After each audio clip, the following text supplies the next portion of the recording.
Dito ba?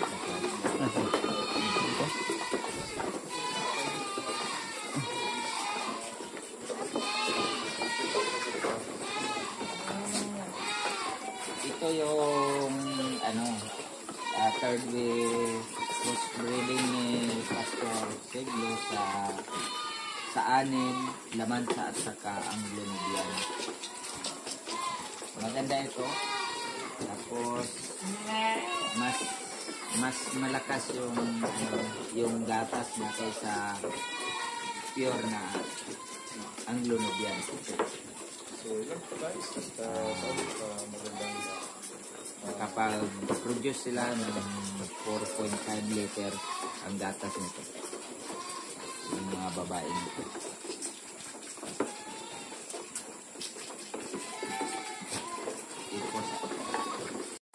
Magandang umaga mga ka-breeder. Andito tayo sa RN Dairy Goats Farm ni Pastor Pueblo sa Poblasyon Matalam, North Cotabato. Ito yung kanyang bagong imbensyon na ano. Anong tawag nito, Pastor? Trailways. Trailways. Producing milk breeder. Oo. Galing ito sa tatlong iba-ibang klaseng kambing. Galing sa yung sa anin at saka Lamansa, pinag-cross. Tapos yung anak, ipinag-cross naman sa Anglo-Nubian. Ang nangyari, na-discover nila na nakapag-produce sila ng 4.5 liters sa bawat isang kambing na to.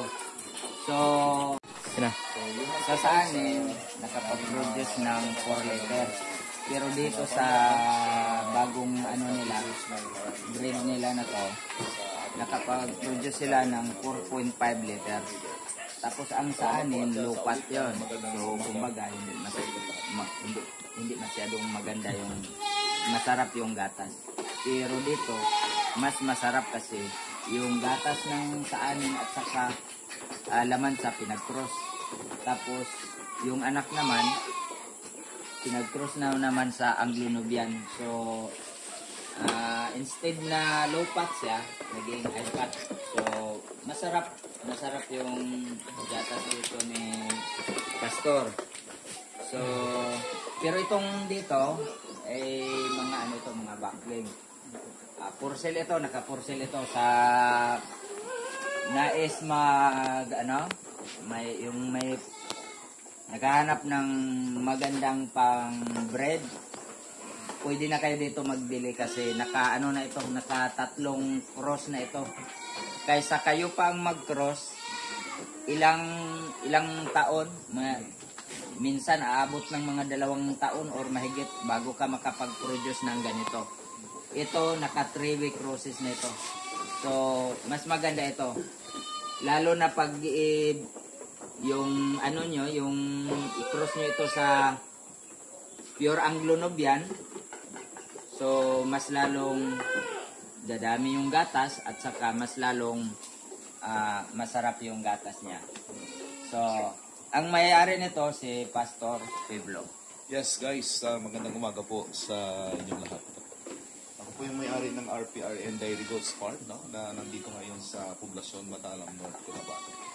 Ang trailways na ito ay napakagandang paraan para po makakuha tayo ng napakaraming mga gatas sa ating mga kambing. Hindi sayang, kasi ang isang kambing, sigurado hindi magbaba ito sa 3 litro, magsobra lang. Lalo na kung well-feeded yung ating mga goats. At sa 3 litro na yun sa isang kambing, sigurado ito na kikita ka. Mas masarap, Pastor. At saka lalo nang masarap ang kanilang mga milk. Yun ang nakikita namin sa aming farm. Sa yun sa mga pagkadang the best practices namin. We want to share, para lahat po ay mahikayat na magkaroon ng ganitong pamamaraan para makakuha tayo ng tamang average, at saka kumikita tayo. yun lang para masustain ang lahat ng mga pangailangan ng ating mga pag-aalaga ng kambing. At sa ulit, sa inyo guys, maraming salamat at God bless po sa inyo lahat. Itong inimbento ito nila ni Pastor dahil dito sa atin sa Pilipinas, lalo na dito sa Mindanao, short pa tayo sa saanin. Kaya nga ganito ang ginawa nila.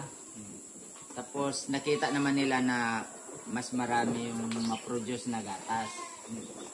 So, Pastor, anong taon ba nag-uumpisa itong RPRN?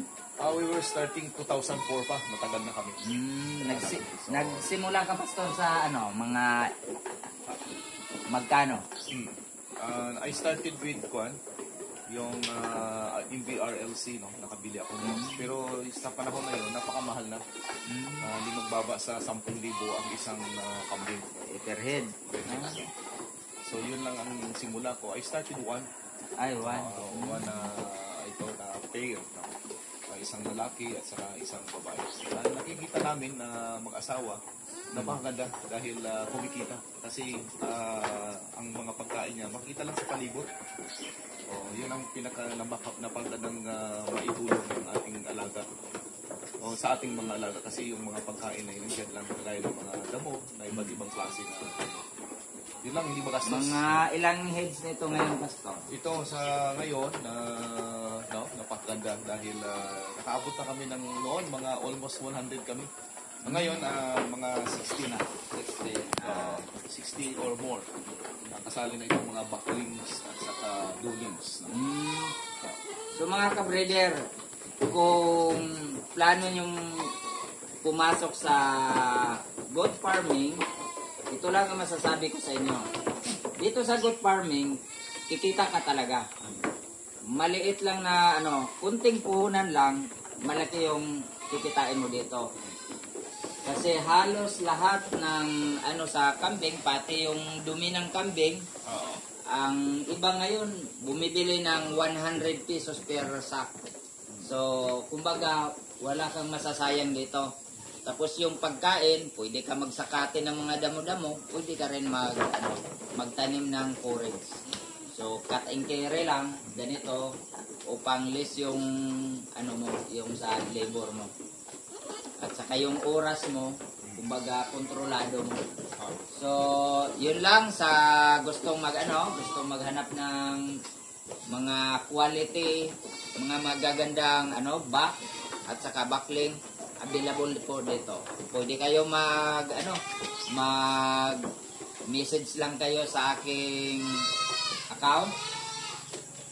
At saka i-guide ko kayo upang makabili kayo kasi pag ako ang dito kay Pastor, mababa lang, mas makatipid kayo.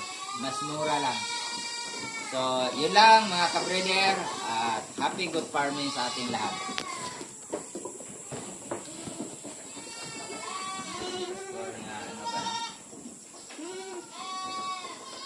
Sila Jeffrey, bugay sila sa sa kuan. Tapos ang Surigao, pero ang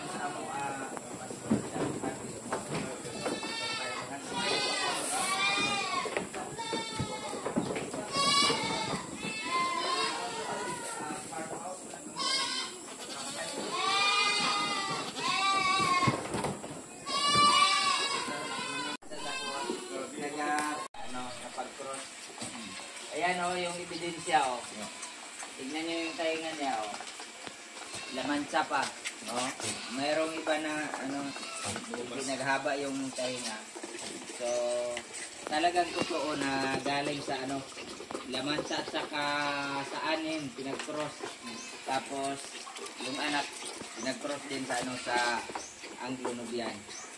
Yan sila mga malulusog, kaso hindi for sale, Pastor? Hindi po. Hindi, kasi keep niya daw ito. Siguro, sa mga anak na nito, yun na siguro. Pero, maganda yung niya. Outcome, Yung outcome ng niya. Maganda. Pagka sa next year baka available na ito. Kaysa mahirapan pa tayo mag-cross. Magkano ngayon yung isang saanin at saka yung isang lamansa saka Anglo Nubian. Magastos tapos mga siguro nasa mga 2 years siguro bago ka makapag-produce ng ganito. So, mas mainam kung bibili na lang tayo diretso ng mga backling niya at saka drilling niya.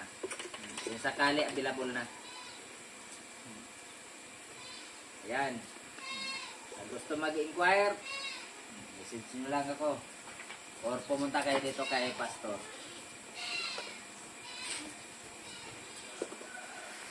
Kaya pala si Pastor minsan, nag-meeting kami sa asosasyon namin, minsan mga general assembly meeting namin, hindi makapag-attend kasi unang-una busy siya sa trabaho kasi isang texter. Pangalawa, busy siya sa mga alaga niya. Biruin mo mga mahigit 60 plus ito, Pastor? Dati mga 100 plus daw ito. O ngayon nagbawas. So nasa 60 plus na lang. Kaya nga ubos yung time ni Pastor. Pero mga anong tawag ka, Pastor, mag-retiro? 2 years na lang. 2 years na lang. Sa DepEd. 2 years na lang, mag-retiro na si Pastor. Siguro full time na siya dito. Maganda yung ni Pastor. Sana tayo upgrade din ng mga natin. Kaya ngayon may kasabihan ba na kay General Vivares na sabi niya may na daw siya na isang goat farm na hindi masyado mahaba yung mga tainga ng kambing pero grabe daw magbigay ng gatas. Ito yung sa akin. Tulad na itong kay Pastor, hindi masyado mahaba yung tainga nila dahil galing sila sa lamansa. Yung lamansa ganyan man, Tapos sa anin. Pero sigurado ako next na ito, Pastor. Yes, na next na. Mahaba na, kasi ito cross sa pure Anglo Nubian. Mas lalong Pero naka-cross na ito sa Anglo Nubian. Cross na ito. Kaya nga, medyo mahaba na yung tainga. Yan. Kuha na sila sa Northland. Happy goat farming sa lahat, mga ka-breeder, Gusto mag-inquire, message lang kayo dun sa sa aking account. Or pumunta kayo dito kay Pastor. Shout out pala kay Mumar Ismail at saka kay Jeffrey Udin. Saka kay Pinoy Palaboy. Sana makapag-vlog kayo dito. Kasi sila ang mga ambassador natin sa asosasyon natin, Pastor. So, welcome ba, Pastor? Ang Pinoy Palaboy? Opo. Shout out Pinoy Palaboy. Welcome.